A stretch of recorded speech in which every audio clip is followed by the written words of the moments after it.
जय हिंद दोस्तों, नमस्कार। बिहार में पुलिस की वैकेंसी आ चुकी है। यदि आप भी 12th पास हैं और बिहार में पुलिस बनने चाहते हैं तो आप सभी के लिए बहुत बड़ी अपॉर्चुनिटी आ चुकी है सिर्फ 12th पास वालों के लिए। साथियों, 19,835 पदों की बहुत ही शानदार वैकेंसी निकल के सामने आई है। तो साथियों, इस वीडियो में हम कंप्लीट जानकारी जानने वाले हैं, तो वीडियो को एंड तक जरूर देखिएगा बिना स्किप किए। जी हाँ साथियों, केंद्रीय कांस्टेबल चयन बोर्ड की तरफ से वैकेंसी आई हुई है, जिसमें हम आवेदन फीस की हम बात करें तो सामान्य ईडब्ल्यूएस और बीसी और ईबीसी कैटेगरी वालों के लिए 675 रुपये फीस लगने वाली है। एससी एसटी उम्मीदवार के लिए 180 रुपये फीस लगेगी। ठीक है, और जो भी भुगतान है आपका वो ऑनलाइन आपका होने वाला। तो ये फॉर्म आप कब से कब तक भर सकते हैं? 18 मार्च से लेके 25 अप्रैल के बीच में आप फॉर्म अप्लाई कर सकते हैं। साथ ही इसकी परीक्षा तिथि भी आ चुकी है। 13, 16, 20, 23, 27, 30 जुलाई से लेके 3-6 अगस्त 2025 तक आपके एग्जाम होने वाले। ठीक है जी। आयु की हम बात करें तो न्यूनतम आयु आपकी 18 साल मांगी गई है और अधिकतम आयु आपकी 30 साल तक मांगी गई है। ठीक है जी। बाकी SC ST के हिसाब से अलग से आरक्षण भी दे रखा है। वो महिला के लिए 28 साल तक जो है फॉर्म अप्लाई कर सकते हैं।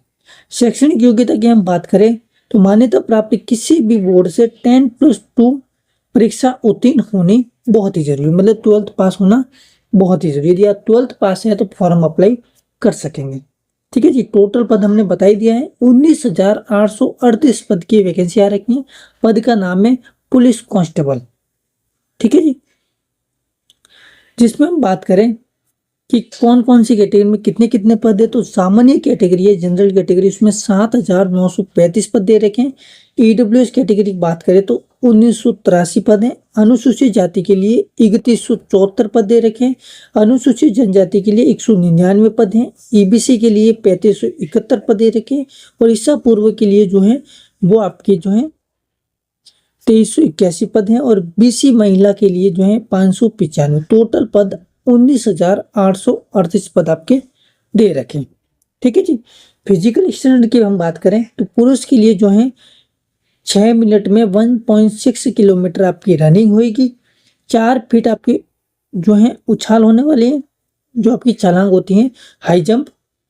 और आपकी जनरल कैटेगरी के लिए आपकी हाइट जो है 160 सेंटीमीटर 5 सेंटीमीटर होनी चाहिए, 165 सेंटीमीटर।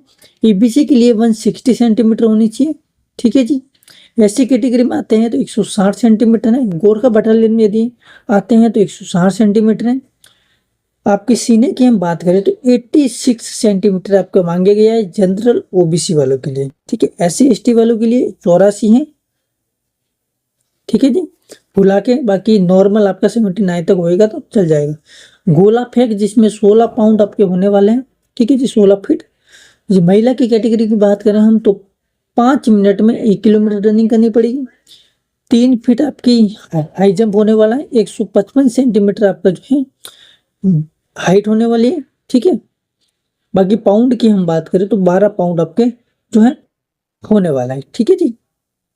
डॉक्यूमेंट में आपका जो है मोबाइल नंबर, ईमेल आईडी, ठीक है जी, पासपोर्ट साइज था वो आपका स्कैन होने के लिए जरूरत पड़ेगी। बाकी आपकी जो है मार्क लिस्ट है वो आपको लेके जानी पड़ेगी, जो डिटेल आपको पढ़नी पड़ती है। ठीक है जी। वेतन की हम बात करें तो 21,700 से लेके 69,100 तक आपकी सैलरी मिलने वाली है। चयन परीक्षा की बात करें तो लिखित परीक्षा होगी सबसे पहले, उसके बाद आपकी शारीरिक परीक्षा, उसके बाद आपकी उसके अनुसार जो है मेरिट लिस्ट आपकी निकाली जाएगी एग्जाम के आधार पर। ठीक है, एग्जाम और फिजिकल स्टैंड के आधार पर। चलिए, कुछ टॉपिक हैं नोट्स जिसको हम पढ़ लेते हैं, उनको जानना आपके लिए बहुत ही जरूरी है। जैसे कि चयन के लिए जो परीक्षा का संरचना उसके बारे में जानेंगे। पुलिस जो है जिला पुलिस बिहार विशेष सशस्त्र पुलिस की रिक्तियों के लिए चयन भर्ती की प्रक्रिया एक साथ होगी। अभ्यर्थी आवेदन में अपनी प्राथमिकता अंकित करेंगे। नियुक्ति हेतु चयन होने पर जो है मेधा क्रमानुसार उनके द्वारा दी गई जो है प्राथमिकता पर संसद द्वारा किया जाएगा। जिसमें पहला चरण ये रहेगा लिखित परीक्षा, जिसमें आवेदन पत्रों के संगणना के उपरांत आवेदन पत्रों की जो है समीक्षा की जाएगी एवं जिन अभ्यर्थियों के आवेदन पत्र सही पाए जाएंगे उनके लिए लिखित परीक्षा का आयोजन किया जाएगा। ठीक है, विज्ञान के लिए प्राप्त आवेदकों की संख्या के आधार पर एक से अधिक पालियों में परीक्षा आयोजित की जाएगी। बहुसंख्यक बहुप्रश्नीय परीक्षाओं के लिए मेधा जो है निर्धारण हेतु सामान्यकृत अंकों की गणना जो है इक्वी जो है परसेंटाइल पद्धति जो इक्वल से की जाएगी। ठीक है जी। और सेकंड में आपको क्या रहेगा, लिखित परीक्षा का स्तर बिहार विद्यालय परीक्षा समिति के 10वीं कक्षा अथवा समकक्ष का होगा। लिखित परीक्षा में हिंदी, अंग्रेजी, गणित, सामान्य विज्ञान, इतिहास, भूगोल, है ना, इससे रिलेटेड जो है आपका क्वेश्चन रहने वाला है। ठीक है, इस बात का आपको विशेषकर ध्यान रखना है। आपका जो है पेपर है वो बहुविकल्पीय आपका होने वाला है। ठीक है जी। और दूसरी जो सब्जेक्ट आपको मैंने बता दिया उससे रिलेटेड जो है क्वेश्चन आपसे पूछे जाएंगे। लिखित परीक्षा आपकी 100 अंकों की होगी, 2 घंटे में होने वाली है। एक प्रश्न पत्र में कुल 100 प्रश्न पूछे जाएंगे, इसमें प्रत्येक सही उत्तर के लिए 1 अंक दिया जाएगा। ठीक है जी। परीक्षा आपकी ओमर सीट के आधार पर होने वाली है। आगे जो पहला चरण का जो एग्जाम होगा उसमें आपको कम से कम जो है 30% अंक आपको लाने होंगे। यदि 30% से कम अंक यदि आप लाते हैं तो डिस्क्वालीफाई कर दिया जाएगा। इस बात को आपको विशेषकर ध्यान रखना है। इसमें 5वीं लाइन पे लिखी हुई कि लिखित परीक्षा में प्राप्त अंकों के आधार पर यथासंभव विज्ञापित जो है रिक्तियों के आरक्षण कोटिवाल प्रत्येक कोटि के लिए 5 गुना अभ्यर्थियों का चयन शारीरिक दक्षता परीक्षा हेतु किया जाएगा। शारीरिक जांच हेतु योग्य परीक्षार्थियों की पर्याप्त संख्या के अनुपलब्धता की दशा में अभ्यर्थियों का अनुपात उपयुक्त रूप से केंद्रीय चयन परिषद द्वारा कम किया जाएगा। कोटिवाल समान कट ऑफ अंक प्राप्त करने वाले सभी अभ्यर्थियों का चयन अगले चरण परीक्षा जो है दक्षता परीक्षा के लिए किया जाएगा।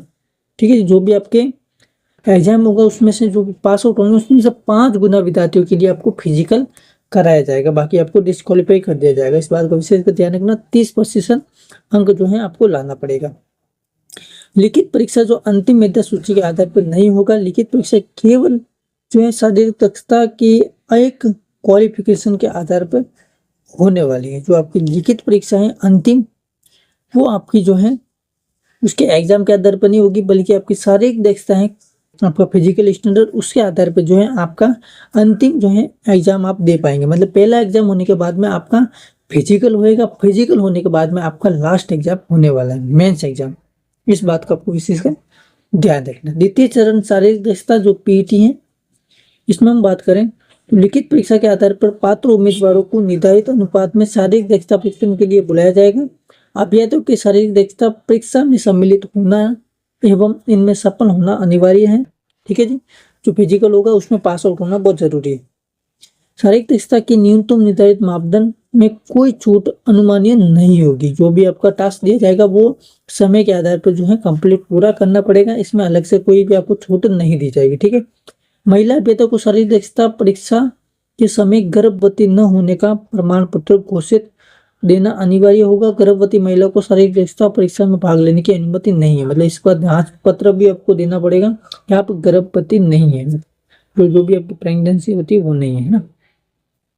सिपाही के पद पर नियुक्त हेतु चयन के लिए अंतिम मेधा सूची शारीरिक दक्षता परीक्षण के अधीन 3 जो है स्पर्धाओं यथा दौड़, सूची, ऊंची दौड़, ठीक है जी, ऊंची कुर्चोरी तथा गोला फेंक में अभ्यर्थी द्वारा प्राप्त कुछ अंकों के आधार पर तैयार की जाएगी। इन चीजों की स्पर्धाओं में अभ्यर्थियों को अलग अलग सफल होना आवश्यक है। ठीक है, मतलब अलग अलग जो टास्क दिया जाएगा, दौड़ होगी, ऊंची कूद होगी और गोला फेंक होगी, तीनों जो टास्क हैं सब में आपको सफल होना पड़ेगा। ऐसा नहीं कि आपने दौड़ में सफल हो गए, ऊंची कूद में फेल हो गए, गोला फेंक में पास हो गए, नहीं, तीनों आपको उत्तीर्ण करना पड़ेगा। क्वालिफाई जो भी आपका होता है वो आपको करना पड़ेगा। ठीक है। शारीरिक दक्षता परीक्षण में कुल 100 अंकों की होगी। ठीक है।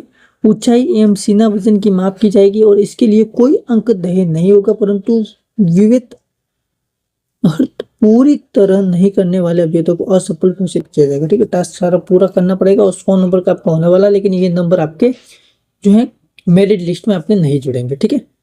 अब किस तरीके से होगा ये भी हम देख लेते हैं।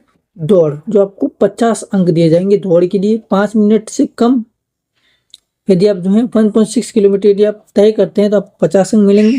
5 मिनट से 5 मिनट 20 सेकंड तक आपके 40 अंक मिलेंगे। 5 मिनट 20 सेकंड से अधिक एवं 5 मिनट 40 सेकंड तक, ठीक है जी, 30 अंक मिलेंगे। 5:40 से लेके 6 मिनट तक जो है 20 अंक आपको मिलेंगे। महिला के लिए ऐसा सेम है, 4 मिनट से कम में 50, 4 मिनट से लेके 4 मिनट 20 सेकेंड तक 40, और 4 मिनट 20 सेकेंड से लेके 4 मिनट 40 तक जो है 30, और 4 मिनट 40 सेकेंड से लेके 5 मिनट तक 20 अंक आपको दिए जाएंगे, मतलब अलग अलग आपके जो है दे रखा है। ठीक है, गोला फेंक में क्या रहेगा, 25 नंबर का आपका गोला फेंक रहेगा, जिसमें 16 फीट से 17 फीट तक यदि गोला फेंकते हैं तो 9 नंबर मिलेंगे। 17 फीट से 18 फीट तक भेजेंगे तो 13, 18 फीट से 19 फीट तक भी गोला फेंकते हैं तो आपको 17 अंक मिलेंगे। 19 फीट से जो है ज्यादा और 20 फीट तक भेजते तो 21 नंबर मिलेंगे, और 20 फीट से ज्यादा भेजते तो आपको 25 अंक मिलेंगे। जितना ज्यादा दूरी पे भेजेंगे उतने ही ज्यादा अंक आपको मिलने वाले हैं। ठीक है जी। और जो है 16 फीट से यदि आप कम फेंकते हैं गोले को तो आपको डिस्क्वालीफाई कर दिया जाएगा, असफल घोषित कर दिया जाएगा। ठीक है, दूसरी आपकी सभी कोटि की महिलाओं के लिए सेम है, पाउंड गोला फेंक न्यूनतम 12 जो है फीट फेंकना होगा। 12 फीट 13 फीट तक आपको 9 अंक मिलेगा, 13 फीट से ज्यादा 14 फीट तक आपको 13 अंक मिलेंगे, 14 फीट से ज्यादा एवं 15 फीट तक आपको 17 अंक मिलेंगे, और 15 फीट से ज्यादा एवं 16 फीट तक आपको 21 अंक मिलने वाले हैं। 16 फीट से ज्यादा 25 अंक आपको मिलने वाला है। ठीक है जी। 12 फीट से कम फेंकते हैं तो आपको महिला कैटेगरी को भी आपको डिस्क्वालीफाई कर दिया जाएगा। ठीक है जी। इसी तरीके से हम कूद की बात करें, ऊंची कूद की, तो आपको 4 फीट यदि आप कूद करते हैं तो आपको 13 अंक मिलेंगे, और 4 फीट 40 इंच तक है, 4 इंच तक आप जो है हाई जंप लगाते हैं तो आपको 17 अंक मिलने वाले हैं। ठीक है, और इसी तरह से 4 फीट 8 इंच के लिए 21 नंबर, और 5 फीट हाई जंप करते हो तो आपको 25 नंबर मिलने वाले। ठीक है, और इसी तरीके से महिला का भी जो अलग अलग आपका दे रखा है। महिला का 3 फीट में 13 नंबर है, 3 फीट 40 इंच, 4 इंच में आपको 17 अंक है, 3 फीट 8 इंच में 21 नंबर है, और आपके 4 फीट पूरे कंप्लीट करते तो आपको 25 नंबर आपको मिलेगा। और 3 फीट न कूदने सकने वाली महिलाओं को असफल कर दिया जाएगा। तो ये वीडियो था, कैसा लगा हमें कमेंट में लिख के जरूर बताइए। कोई क्वेश्चन हो तो वो हमें कमेंट के माध्यम से पूछ सकते हैं। नए हैं तो चैनल को जरूर सब्सक्राइब करें ताकि वैकेंसी से रिलेटेड सारी जो है वीडियोज आपको इस चैनल पे मिलने वाली है। ठीक है जी, मिलते हैं नेक्स्ट वीडियो में, तब तक के लिए जय हिंद, वंदे मातरम।